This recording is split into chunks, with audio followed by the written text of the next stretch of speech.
बिस्मिल्लाहिर्रहमानिर्रहीम। सर मैंने आपको एक क्विज दिया है, ठीक है ना, जिसमें 5 सवालात हैं। तो आए ज़रा सर एक एक करके मैं इनको सॉल्व करता हूँ, आप अपने जवाबात इसके हिसाब से चेक कर लीजिएगा। विच of the following is not a monetary item? Is not a monetary item को एक ही की बात करें। रिसीवेबल बिल्कुल एक मॉनेटरी आइटम है जो कैश में सेटल होगा। हम सबको पता है मॉनेटरी आइटम में 3 चीज़ें, वो पेबल्स जो कैश में सेटल होने, वो रिसीवेबल्स जो कैश में सेटल होने, और कैश एट बैंक। ठीक है जी। तो सर ये मेरे पास एक मॉनेटरी आइटम है, कैश एट बैंक में मेरे पास एक मॉनेटरी आइटम है। प्रीपेड एक्सपेंसेस मैंने पे कर दिए हैं, लेकिन सर इसके बदले मुझे सामने से सर्विसेज मिलेंगी, गुड्स मिलेंगी। ये मेरे पास एक मॉनेटरी आइटम नहीं है, तो मैं इसको कर रहा हूँ सर ये लो। ठीक है जी, ये मेरे पास मॉनेटरी आइटम नहीं है। ठीक है जी, ये मैंने हाईलाइट कर दिया sir. Payables that will be settled in cash definitely एक मॉनेटरी आइटम है। ठीक है जी। फिर वो कह रहे जनाब, ABC limited sold goods to XYZ limited in 2009। Following are some relevant dates. 10 जनवरी को गुड्स हैंड ओवर किए हैं शिप को हमने, यानी एबीसी ने। 18 जनवरी को वो बायर के पोर्ट पे पहुंचे, और 21 जनवरी को कस्टम क्लियरेंस हुई है। तो मुझे बताएं, अगर मैं एफओबी बेसिस पे चल रहा हूं तो परचेज बुक होनी चाहिए। सीधी सी बात है, risk and reward sir seller के पोर्ट पे ट्रांसफर हो जाते हैं, तो 10 जनवरी होनी चाहिए ऐसा। और इसी तरह सर सेल्स भी सेम डेट पे बुक होती है, अलग डेट नहीं है जिस दिन रिस्क एंड रिवॉर्ड ट्रांसफर हो रहे हैं। सीएनएफ बेसिस पे भी सर वही एफओबी वाला हिसाब होता है, risk and reward sir seller के पोर्ट पे ट्रांसफर हो जाते हैं, तो ये दोनों जगह 10 जनवरी। ठीक है जी।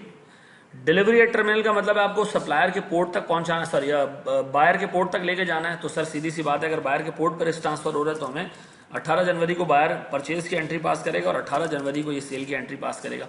DDP sir delivery duty paid, इसका मतलब है कस्टम क्लियरेंस के बाद आपने सेल और परचेज बुक करनी है। तो कस्टम क्लियरेंस कब हो रही है? 21 तारीख को, तो 21 जनवरी, और सीधी सी बात है सर 21 जनवरी। ठीक है जी, देख लीजिएगा, मैच कर लीजिएगा सर इसको। सर हमारे पास थर्ड क्वेश्चन है, a Pakistani company is preparing its financial statements in PKR and the following transactions were included in the following currency, incurred in following currency. Identify which of the above transactions are subjected to IAS 21। IAS 21 में सिर्फ foreign currency transactions आती हैं, और foreign currency transactions वो हैं जो PKR में हम नहीं इनकर कर रहे। तो good sold to a foreign customer और local customer doesn't matter, transaction किस करेंसी में हो रही है देखनी हमने। सर एट $2000, तो सर यस ये IAS 21 में आना चाहिए। ठीक है जी।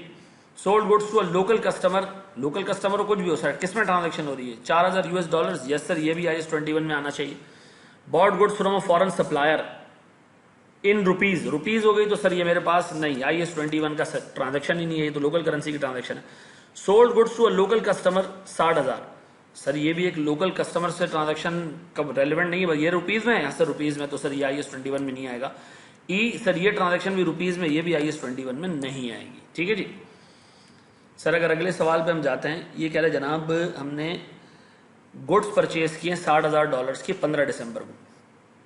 ठीक है जी। 31 दिसंबर हमारा रिपोर्टिंग पीरियड है, 5 जनवरी को हमने सेटल किया सर। और मैं अज्यूम कर रहा हूँ कि सर हमारे पास पीकेआर जो है वो लोकल करेंसी है, प्रेजेंटेशन करेंसी है, US डॉलर हमारे पास फॉरेन करेंसी है। तो मुझे बताएं, अगर मैं जनरल एंट्रीज पास करूं तो मुझे बताओ, मेरे 15 दिसंबर 2009 पे मैं एंट्री पास करूंगा, इन्वेंट्री डेबिट या परचेजेस डेबिट, जो भी आप उसको हेड यूज करना चाहो। सर $60,000 इंटू 80 रुपीज़, और पेबल क्रेडिट कितने से? इतने अमाउंट से।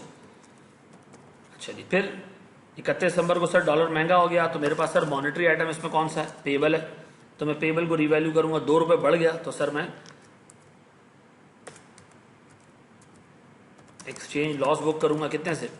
Sir ₹2 into $60,000। ठीक है जी, और पेबल बढ़ा दूंगा सर।